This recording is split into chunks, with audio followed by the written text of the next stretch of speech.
స్తోత్రం రజా. ఇద్దరు నా నామములో మధ్యాహ్న దేవానికి వేలాది స్తోత్రం. ఎవరు లేని యొక్క ధన్యత మాకు అనుగ్రహించిన దేవానికి వేలాది స్తోత్రం.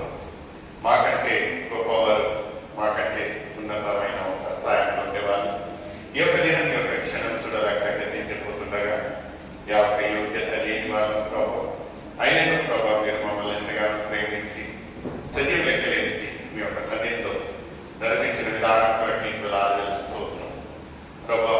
పాటల ద్వారా మిమ్మల్ని మహిమపరిచించడం, ఆరాధన ద్వారా మిమ్మల్ని గనపరిచించడం, వాక్య సందేశం వెళ్తుండగా ఈ యొక్క యోగ్యత లేని వారిని ప్రభావ అయిన ప్రభావ నా విధానం కొరకు మీకు వేలాది స్తోత్రం ప్రభావ. మీరు నా ద్వారా మాట్లాడిన విధానం కొరకు స్తోత్రం ప్రభావ. సకల మహిమ మీకే చెందేలాగా యేసయ్య పరిశుద్ధ నామమున అడిగి వేడుచున్నాను తండ్రి. హల్లెలూయా. దేవునికి స్తోత్రం కలుగును గాక. నిజంగా దేవుడు గడిచిన ఒక వారం నుంచి ఈ రోజు ఈ యొక్క నూతన క్షణం వరకు మనల్ని అందరినీ కాచి కాపాడే కొరకే దేవుడిని స్తుతిస్తూ మరొకసారి మీకు అందరికీ ఒక శుభవాక్యం ఏమంటున్నానంటే, మన ఈజీ గ్రేస్ మినిస్ట్రీస్ దాదాపుగా 1900 సబ్స్క్రైబర్స్లను పోయిన వారం చేయించున్నది. దేవుని యొక్క కృప ద్వారా 2800 వర్తమానాలు అంటే 2800 వీడియోస్ కనుక మనము యూట్యూబ్లో లాంచ్ చేసి ఇచ్చినాము. సకల మహిమ దేవుడికి మాత్రమే మహిమ. మన ఉద్దేశం ఏమంటున్నారంటే సర్వలోకానికి వెళ్ళి సువార్త ప్రకటించాలి. మనం అన్ని దేశాలకు అన్ని మూలలో తిరగలేము కనుక సీమితంగా ఉంటున్నాం.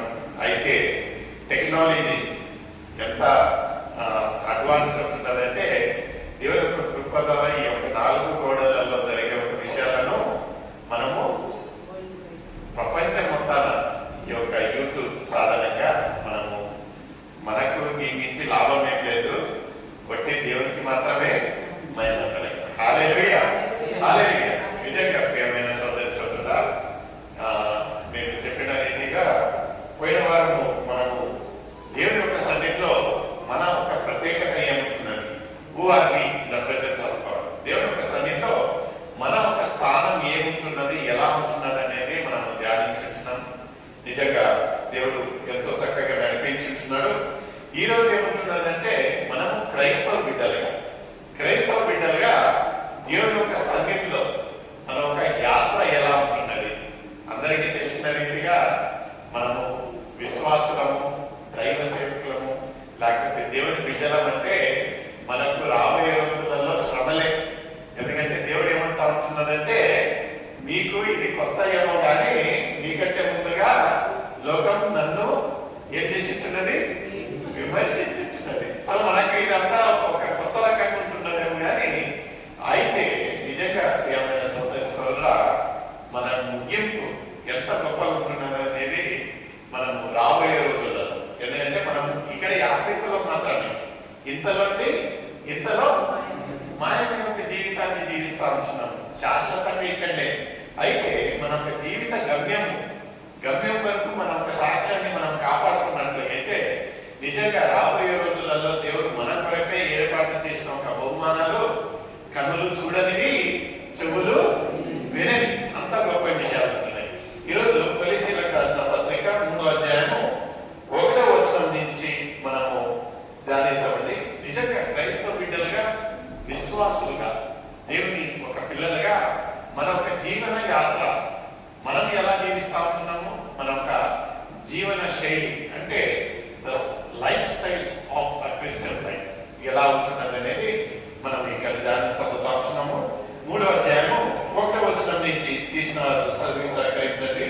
మీరు క్రీస్తుతో కూడా లేపబడిన వారైతే, మనము ఎవరితో లేపబడిన వాళ్ళని క్రీస్తుతో కూడా మనం నేను ఒకటి గమనించాలి. ఎందుకంటే మనం క్రైస్తవ బిడ్డలు కనుక, దేవుని యొక్క బిడ్డలు కనుక, మనం క్రైస్తవులమని కనుక, విశ్వాసులు కనుక మన యొక్క జీవిత కాలము మనం ధ్యానించే, మనం జీవించే ప్రతి ఒక్క దినము క్షణము మనలో ఏముండాలంటే క్రీస్తు. We must be Christ centred అంటారు. కేంద్ర బిందువు ఎవరు ఉండాలండి? యేసుక్రీస్తు మాత్రమే. మనము పడుకున్నాను లేచి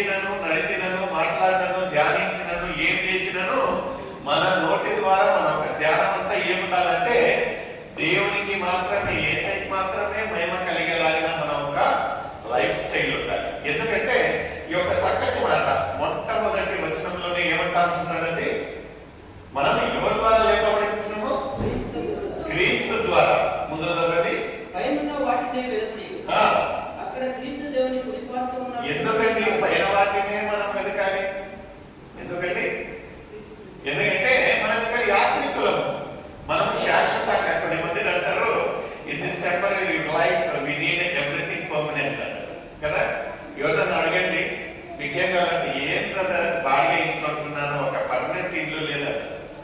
ఏం బ్రదర్ ఇంత చదువుకున్నా కానీ ఒక పర్మనెంట్ ఉద్యోగం లేదంట. ఎందుకంటే అయితే మన ఒక జీవితం ఏమైనా పర్మనెంట్ ఉంది అండి? మనం ఇక్కడనే ఉంటామా? అతను ఎంత చక్కగా అంటా ఉంటున్నాడంటే in this temporary life we need everything permanent అంట. అయితే లేఖనాలు ఏమంటా ఉంటున్నాయంటే మనం ఇక్కడ యాత్రికులం మాత్రమే, ఇంతలో ఉన్నాము. మన ఒక జీవిత ఒక యాత్రను ముగించే వారమే. మన ఒక ధ్యానం అంతా అక్కడ పర్మనెంట్ అంటే అక్కడ మనము ఇక్కడే కాదు శాశ్వతము. మనకు పర్మనెంట్ స్టేటస్ ఎక్కడ? అక్కడ. దేవుడికి ఎంత చక్కగా అంటా ఉంటున్నాడంటే నేను మీ కొరకై బంగారపు వీధులలో నివాసాలు మన కొరకై వేచింది. ఇక్కడ 30-40 కాదండి, ఇక్కడ ఒక లేఅవుట్ కాదు, ఇక్కడ ఒక ఏరియా కాదు, ఒక వార్డు కాదు. అయితే మన యొక్క గురి, మన యొక్క గమ్యం ఎక్కడ ఉంటున్నది? అక్కడ. అక్కడ ఉండాలి. మన ధ్యాస అంతా ఇక్కడనే ఉంటున్నామేమో కానీ లోకరీతిగా. అయితే మన ధ్యాస అంతా ఎక్కడ ఉండాలి? అక్కడ పైవాకి విషయం గురించి మనం ధ్యానించాలి. ఎందుకంటే మనం ఈ లోకానికి సంబంధించిన వాళ్ళము కాదు. చిన్నప్పుడు ఒక సండే స్కూల్ పాట ఉంటున్నది. ఏం పాట అంటే ఉప్పు నీటిలో ఉన్న చేప అది ఎన్నటికి. మనం అనుకుంటాం ఇంత ఉప్పు నీళ్ళలో ఉండే ఒక చేపను మనం తీసినప్పుడు అబ్బా నీళ్ళే ఇంత ఉప్పు ఉంది అంటే దాంట్లో నివసించే ఒక చేప ఎట్టుంటది? చాలా ఉప్పు ఉంటుంది అనిపిస్తుంది. అయితే ఉప్పు నీటిలో ఉండే ఒక చేప ఉప్పుగా ఉంటుందండి? లేదు. దాంట్లో ఉండే ఒక నివాస స్థలమే ఉంటున్నదేమో కానీ దాని యొక్క వాస్తవంగా ఉప్పుకు దానికి సంబంధమే లేదు. మనం ఒక లోకరీతిగా ఉంటున్నామేమో కానీ మనకు ఈ లోకానికి ఏ ఒక్క సంబంధం లేదు. ఎంత చక్కటి ముందు చదవనా? పైనున్న వాటి మీదే కానీ భూ సంబంధమైన వాటి మీద మనసు పెట్టుకొనపడి ఏలైనగా మీరు ముందు పొందుచురి. మీ జీవము క్రీస్తుతో కూడా దేవుని యందు దాచబడి ఉన్నది. మనము జీవమై ఉన్న క్రీస్తు ప్రత్యక్షమైనప్పుడు మీరు ఆయనతో కూడా మహిమ యందు హల్లెలూయా. నిజంగా మనం దేవుని యొక్క ప్రతిబింబంగా ఉంటున్నాం. ఎందుకంటే దేవుడు అన్యులు మనల్ని చూసినప్పుడు మనలో ఆ ఒక క్రైస్తవు అనేది కనపడాలి, ఆ ఒక క్రీస్తు అనేది కనపడాలి. మనమే ఇంకా అన్యులలాగా ఇంకా ఎక్కువగా మనం తిరిగామనుకోండి, చేశామనుకోండి, ఈయన క్రైస్తవుడు బాబు అంటారు. ఎందుకంటే ఇక్కడ ఏమంటా ఉంటుందంటే మనం ఇక్కడ జీవించిన రోజులన్నీ మనల్ని ఎవరైనా చూసినట్లయితే మనలో ఎవరు కనపడాలంటే క్రీస్తు కనపడాలి. ఎందుకంటే మనము క్రీస్తు యొక్క ప్రతిబింబంగా ఉంటున్నాం. ఇక్కడ ఒక ఆదికాండంలో ఏమంటా అంటున్నాడు? నేను ఎవరి వల్ల నిన్ను సృష్టించున్నాను? I have created you with my own image. ఆయన ఒక ప్రతిబింబంగా ఆయన మనను సృష్టించున్నాడు కనుక మనల్ని చూసినప్పుడు మనలో ఉండే ఒక గుణగణాలు మనలో ఎవరు కనిపించాలంటే ఆ ఒక క్రీస్తు కనపడాలి. ముందు చదవనా? 5వ వచనం. కావున భూమి మీద ఉన్న మీ అవయవములు అనగా జాగ్రత్తను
అంత ఏమంటారంటే పెద్దగా ప్రయాసపడాల్సిన పని లేదు, పెద్దగా పెనాల్టీలు కట్టాల్సిన పని లేదు. ఒక చిన్న హెల్మెట్ వేసుకోకపోతే, ఒక తప్పులు అవ్వకపోయినట్లయితే మన ఇంటికి చలాన్ వస్తుంది, 500 కట్టాలి, 1000 కట్టాలి.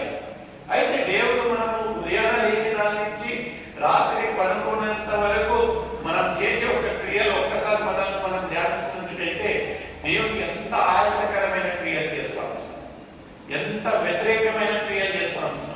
మన క్రియలన్నీ లోకరీతిగానే ఉంటున్నాయేమో కానీ దేవునికి సంబంధించినవి కాదు. ఎందుకంటే మన ధ్యాస అంతా ఇక్కడనే. అందుకే లేఖనాలు ఏమంటారంటే నువ్వు ఏటి వాటి గురించి ఆలోచన ఉండాలంట, పై వాటి గురించి. పై వాటి గురించి ఇక్కడ ఒక లిస్ట్ ఇచ్చుంటున్నారు 5వ వచనంలో. ఏమంటే మన ఒక హృదయాలు దేంతో నింపబడి ఉంటున్నాయంటే ఇలా ఇలా ఇలా ఇలా ఉంటున్నాయి. మొదటిగా అపవిత్రత. నిజంగా మనల్ని మనం దేవుళ్ళు వచ్చినప్పుడు ఎందుకు ఆరాధన అంత ప్రాముఖ్యం అంటే, ఆరాధనలో మనం ఏం చేస్తామంటే దేవుడికి సమీపంగా వెళ్తాం. మనకు తిరిగి నలిగిన హృదయాలు మనం చేసిన ఒక అపవిత్రత, ఆయన చేసిన ఆయాసకరమైన క్రియలన్నీ మనం ఒప్పుకొని ఆ ఒక పాపం అనే ఒక అడ్డుగోడను తొలగించి ఆయనకు సమీపంగా వెళ్ళి ఆ ఒక సిద్ధపాటులో మనం ఏం చేస్తామంటే దేవుని యొక్క సన్నిధిలో వచ్చి దేవుని యొక్క ధ్యానం చేస్తాం. అప్పుడు మనం విజ్ఞాపన ప్రార్థన చేసినాను, ఏమి ధ్యానం చేసినాను దేవునికి మనము ఆ ఇష్టలుగా ఉంటాం. ఎందుకు ఆరాధనలో ఎందుకు ఇంత ప్రాముఖ్యత, ఎందుకు ఇంత గంభీరంగా అంటే మనల్ని మనము సిద్ధపాటు చేసుకుంటాం దేవుని యొక్క సన్నిధిలో. ఎందుకంటే అక్కడ చూసినట్లయితే దేవుని యొక్క చుట్టుపక్కల భూతలు ఏం చేస్తా ఉంటుందంటే ఉదయం నుంచి రాత్రి వరకు యా సమయం ఉన్నను వాళ్ళ పలికే ఒకే ఒక మాట ఏముంటున్నది, ఏమంటా ఉంటున్నాయండి? పరిశుద్ధుడు పరిశుద్ధుడు పరిశుద్ధుడు. దాని తప్ప వేరే మాటనే ఉంటుంది. ఎందుకంటే ఆయన కొనియాడుతా ఉంటున్నాడు, స్తుతిస్తా ఉంటున్నాడు.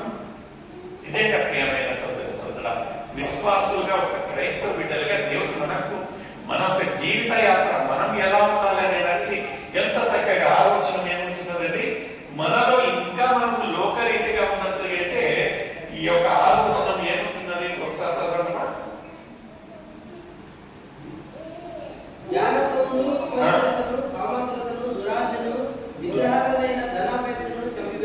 చంపివేడి వాటి వలన దేవుని ఉగ్రత. ఇప్పుడు అవన్నీ ఉన్నాయనుకోండి, ఫస్ట్ ఏమవుతుందంటే దేవుని యొక్క ఉగ్రత. దేవుని యొక్క ఉగ్రత ఎందుకు వస్తాయంటే ఇవన్నీ మన మనస్సులో మన ఒక థాట్స్ లలో ఉన్నట్లయితే మనము దేవునికి అవిధేయతలుగా జీవిస్తాం. అంత ఈజీగా కాదండి. మన ఒక లోకరీతిగా మనం ఉండి దేవుని, ఎందుకంటే సర్వెంట్ కెనాట్ సర్వ్ 2 మాస్టర్స్ అంటారు. అంటే ఏమంటున్నారంటే తెలుగులో ఒక ఇద్దరు యజమానులను వాళ్ళు తృప్తిపరచలేదు. ఎవరికైనా ఒకళ్ళకు నిష్ఠూరం కావాల్సిందే. మనం 2 ఓడల పైన ప్రయాణము చేత కాదు. అలా వెచ్చగా ఉండాలి, లేకపోతే చల్లగా ఉండాలి. లేదే నేను అలా ఉన్నట్లయితే ఆ ప్రకటనలు ఏమంటా ఉంటుందంటే నేను నిన్ను ఉమ్మివేస్తా, ఐ విల్ స్పిట్ యు అంటా. నిజంగా ప్రేమ కలిగిన దేవుడు. అయితే ఉగ్రత, దేవుని యొక్క ఉగ్రతను మనం కొని తెచ్చుకునే వాళ్ళగా ఉంటాం. ఎప్పుడంటే మన యొక్క ఆశలు, మన యొక్క ఆలోచనలన్నీ లోకరీతిగా ఉన్నట్లుగా అయితే ఎలా ఉంటున్నది మన యొక్క జీవిత యాత్ర. ఎందుకంటే అన్యుల గురించి మనం పెద్దగా మాట్లాడాల్సిన పర్లేదు. ఈ విశ్వాసులలో ఉండి ఇంకా ఎవరైతే రక్షణ పొందలేదు వాళ్ళ గురించి ఇంకా, ఎందుకంటే వాళ్ళ గమ్యం ఏముంటున్నది అనేది తెలియదు. ఈ రోజు ఒక విశ్వాసిని అడిగినట్లుగా అయితే ఎలా ఉంటున్నది, ఎక్కడికి పోతుంది, ఎలా ఉంటుంది, మన ఒక మరణించిన తర్వాత మన ఒక ఆత్మ ఎలా ఉంటుంది, ఎక్కడికి పోతుంది, ఏ దాని గురించి మన ఒక నిరీక్షణ అంటే అతను చాలా తేటగా చాలా చక్కగా చెప్తాడు. అంటే ఆ ఒక క్లారిటీ మనలో ఉన్నది. అయితే లోకరీతిగా ఉన్నట్లయితే మనం వీ కెనాట్ సర్వ్ 2 మాస్టర్స్. చాలా బాధ అనిపిస్తుంది, చాలా బాధ అవుతుంది. ఇక్కడ ఒక ముందు చదవడం పూర్వము వారి మధ్య జీవించినప్పుడు ఉన్నట్టున్నాము, మనం లోకరీతిగా ఉన్నామేమో. ఎందుకంటే నరులం కనుక ఇప్పుడు మన ఒక్కసారి మనం దేవుణ్ణి తెలుసుకున్న తర్వాత, మన హృదయాలను దేవునికి సమర్పించిన తర్వాత, ఆ ఒక పశ్చాత్తాపంతో మనము తిరగలేసిన తర్వాత అప్పుడు మనలో ఆ మార్పు ఉండాలి.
దాచుకోలేము.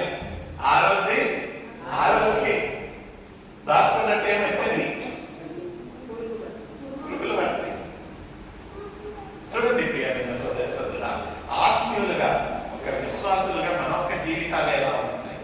Are we giving the first priority to God? దేవుడికి దేవుడు యొక్క కావాలి, ఈ యొక్క కావాలంటే నో కాంప్రమైజ్, నో కాంప్రమైజ్. ఎందుకంటే కాంప్రమైజ్ అనేది దేవుని ఒక డిక్షనరీలోనే లేదు. పర్వాలేదు, ఏం కాదులే, చూద్దాంలే, చేద్దాంలే, నో నో ఫోర్స్. ఫోర్స్గా చేయడంలే. మీకు ఏమంటా ఉంటుందంటే ఉంటే ఇలా ఉండు, లేకపోతే ఇలా. దేవుడు ఎప్పుడన్నా ఫోర్స్ చేశాడండి మనల్ని? నువ్వు ఇలానే ఉండాలి.